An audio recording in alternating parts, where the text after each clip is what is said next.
नमस्कार साथियों, मेरा नाम है एसएन भारती और आपका स्वागत है सानवी जीएस चैनल के नए वीडियो में।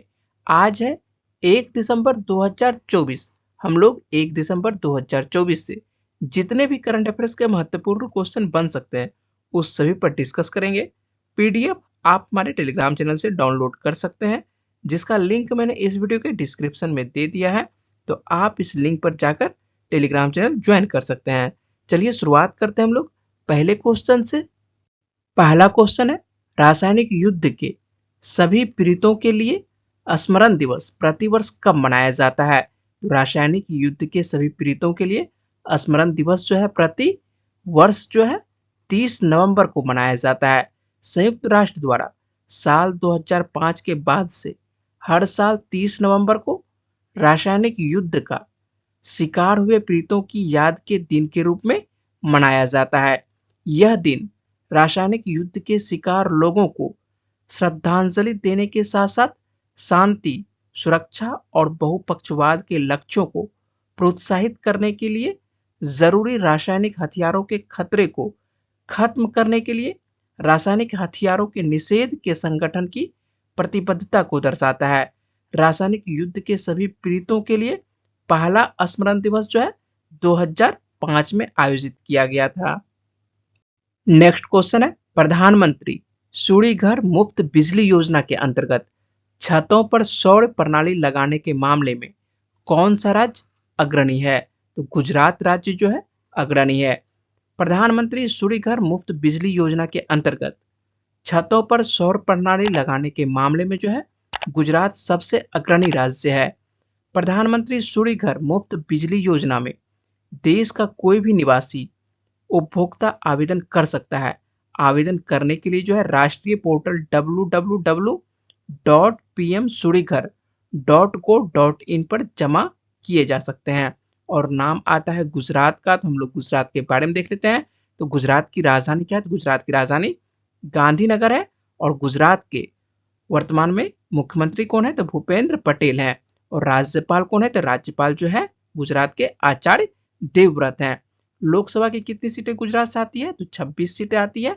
और राज्यसभा की 11 सीटें गुजरात से आती है।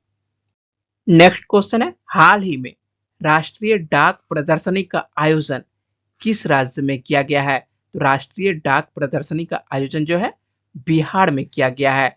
पटना के ज्ञान भवन में डाक विभाग की ओर से डाक टिकटों की प्रदर्शनी लगाई गई है। इस प्रदर्शनी में जो है सबसे आकर्षण प्रदर्शनी जो है कॉपर डाक टिकट की है, जो 1974 को तत्कालीन गवर्नर जनरल वारेन हेस्टिंग्स ने पटना से जारी किया था।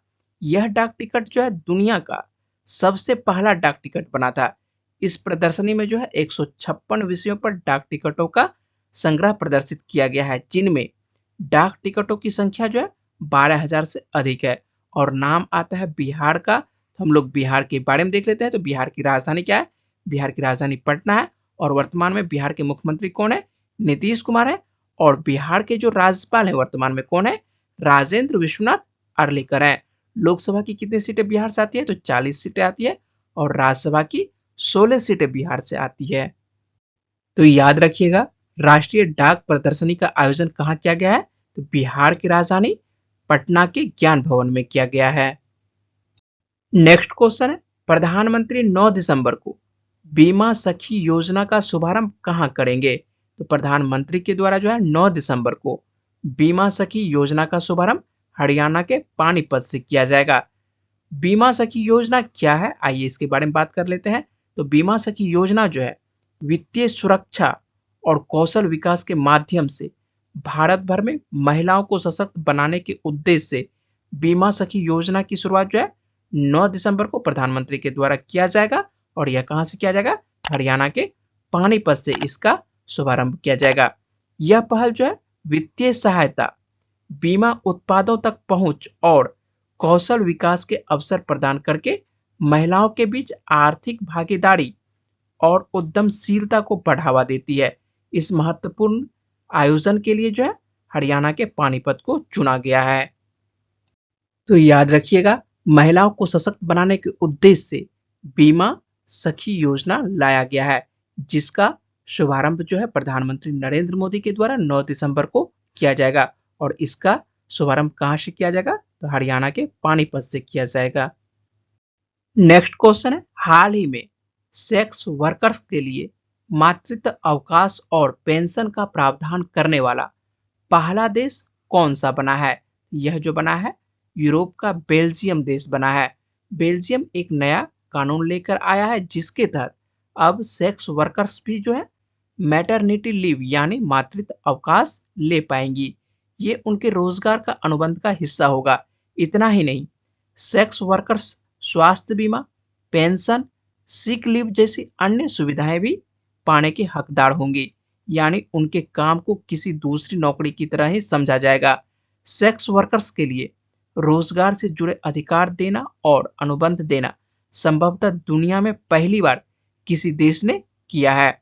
बेल्जियम जो है सेक्स पेशे को साल 2022 में ही अपराध की श्रेणी से बाहर कर दिया था। तो याद रखिएगा, विश्व का पहला देश बना है बेल्जियम जो सेक्स वर्कर्स के लिए मातृत्व अवकाश और पेंशन का प्रावधान किया है। और इस क्वेश्चन को जो मैंने कवर किया है बीबीसी न्यूज से कवर किया है। नेक्स्ट क्वेश्चन है, अधिकारियों के लिए भारतीय सेना द्वारा हाल ही में लॉन्च किए गए डिजिटल प्रशिक्षण प्लेटफॉर्म का नाम क्या है? तो डिजिटल प्रशिक्षण प्लेटफॉर्म का जो नाम रखा गया है एकलव्य नाम रखा गया है। भारतीय सेना ने अधिकारियों के प्रशिक्षण को आधुनिक बनाने के लिए डिजाइन किया गया डिजिटल लर्निंग प्लेटफॉर्म जिसका नाम रखा गया है एकलव्य नाम रखा गया है। सेना प्रमुख जनरल उपेंद्र द्विवेदी के द्वारा जो है इसका अनावरण किया गया है। नेक्स्ट क्वेश्चन है, 30 नवंबर को कराईकल और महाबलीपुरम के बीच आने वाले चक्रवात का नाम क्या है?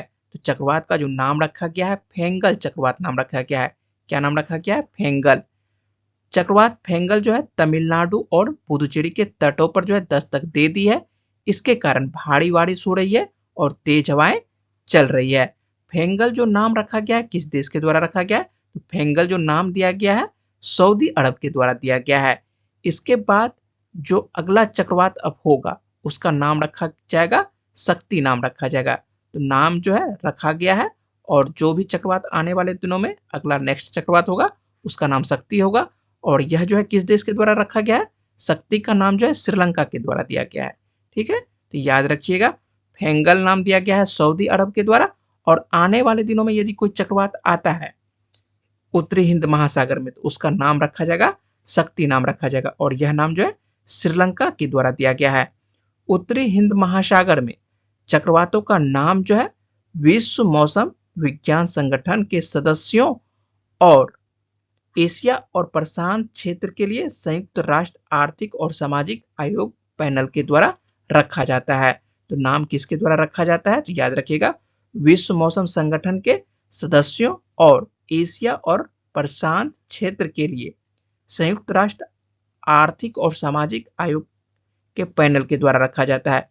इसके सदस्य देशों की यदि बात करते हैं तो इसमें जो है 13 सदस्य देश है। कौन कौन सा देश है? तो आइए देख लेते हैं एक बार। बांग्लादेश है, भारत है, ईरान है, Maldives, Myanmar, Oman, Pakistan, Qatar, Saudi Arab, Sri Lanka, Thailand, संयुक्त अरब अमीरात, यमन शामिल है। इसमें जो है 13 देश शामिल है और इसी 13 देशों के द्वारा जो है एक लिस्ट तैयार की जाती है और उसी लिस्ट के द्वारा जो है जो भी चक्रवात आता है उसका नाम रखा जाता है। अभी जो नाम दिया गया है किसके द्वारा? सऊदी अरब के द्वारा दिया गया और सऊदी अरब के द्वारा कौन सा चक्रवात नाम रखा गया है? फेंगल नाम रखा गया है। और आने वाले दिनों में जो भी चक्रवात होगा उसका नाम शक्ति रखा जाएगा और यह जो है श्रीलंका के द्वारा दिया गया है। उसके बाद जो है थाईलैंड के द्वारा नाम दिया जाएगा। ठीक है, इस तरह से जो है 13 देशों के द्वारा नाम दिया जाता है। तो याद रखिएगा फेंगल चक्रवात से जो है भारत का कौन सा क्षेत्र अधिक प्रभावित हुआ है? तो यह जो है पुदुचेरी और तमिलनाडु राज्य जो है अधिक प्रभावित हुआ है फेंगल चक्रवात से।